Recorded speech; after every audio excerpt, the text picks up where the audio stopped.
सकट चौथ का व्रत माघ मास के कृष्ण पक्ष की चतुर्थी को रखा जाता है। इस वर्ष 2026 में सकट चौथ का व्रत 6 जनवरी मंगलवार को रखा जा रहा है। इसे तिलकुटा चौथ, माघी चौथ या संकट चौथ भी कहा जाता है। यह व्रत माताएं अपनी संतान की लंबी आयु और सुख समृद्धि के लिए रखती हैं। सकट चौथ 2026 शुभ मुहूर्त। चतुर्थी तिथि प्रारंभ 6 जनवरी 2026 सुबह 8:02 बजे। चतुर्थी तिथि समाप्त 7 जनवरी 2026 सुबह 6:51 बजे। चंद्रोदय का समय रात 8:54 बजे। विभिन्न शहरों में समय थोड़ा अलग हो सकता है। व्रत एवं पूजा विधि। 1. संकल्प। सुबह जल्दी उठकर स्नान करें और भगवान गणेश का ध्यान करते हुए व्रत का संकल्प लें। 2. दिन भर का व्रत। इस दिन निर्जला या फलाहार व्रत रखा जाता है। काले रंग के कपड़े पहनने से बचें। 3.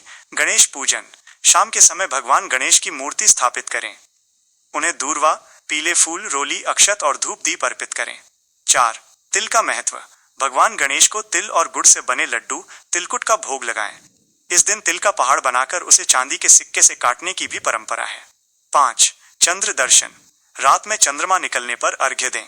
अर्घ्य देते समय दूध और जल का प्रयोग करें, लेकिन ध्यान रखें कि पानी पैरों पर न गिरे। 6.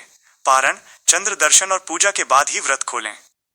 सकट चौथ की ये कथा बहुत प्रचलित है, जिसमें भगवान गणेश ने एक निर्धन बुढ़िया की भक्ति और कुम्हार के संकट को दूर किया था। बुढ़िया और कुम्हार की कथा। पौराणिक कथा के अनुसार किसी नगर में एक कुम्हार रहता था। एक बार जब उसने मिट्टी के बर्तन बनाकर आवा भट्ठी लगाया तो बहुत कोशिशों के बाद भी बर्तन नहीं पके। वो परेशान हो गया और राजा के पास गया।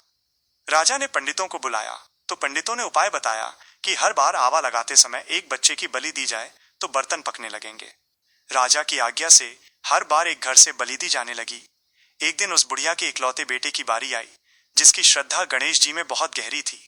बुढ़िया बहुत दुखी हुई, लेकिन राजा की आज्ञा का पालन करना ही था। बुढ़िया की युक्ति और श्रद्धा। बुढ़िया ने अपने बेटे को विदा करते समय उसे गणेश जी का नाम लेने को कहा, माथे पर तिलक लगाया और उसे एक सकट का डोरा और तिलकुट का प्रसाद दिया। उसने बेटे से कहा, बेटा, संकट हरने वाले गणेश जी तेरी रक्षा करेंगे, तू बस उनका ध्यान करना। नन्हा बालक भट्ठी आवे में बैठ गया और बुढ़िया घर के बाहर बैठकर गणेश जी की आराधना करने लगी। गणेश जी का चमत्कार। रात भर बुढ़िया प्रार्थना करती रही। अगली सुबह जब कुम्हार अपना आवा खोलने आया तो वो हैरान रह गया। उसने देखा कि आवा पूरी तरह ठंडा हो चुका था। सारे बर्तन पककर लाल और सुंदर हो गए थे। बुढ़िया का बेटा बिल्कुल सुरक्षित बैठा हुआ खेल रहा था। इतना ही नहीं, उस नगर में जिन बच्चों की बलि पहले दी गई थी वे भी चमत्कारिक रूप से जीवित हो गए। कुम्हार और राजा ने गणेश जी की इस अपार महिमा को स्वीकार किया। कथा का सार। तभी से संतान की लंबी आयु और सुरक्षा के लिए सकट चौथ का व्रत रखा जाने लगा। माताएं इस दिन गणेश जी से प्रार्थना करती हैं कि जैसे उन्होंने बुढ़िया के बेटे के प्राण बचाए, वैसे ही उनके बच्चों पर आने वाले हर संकट को दूर करें।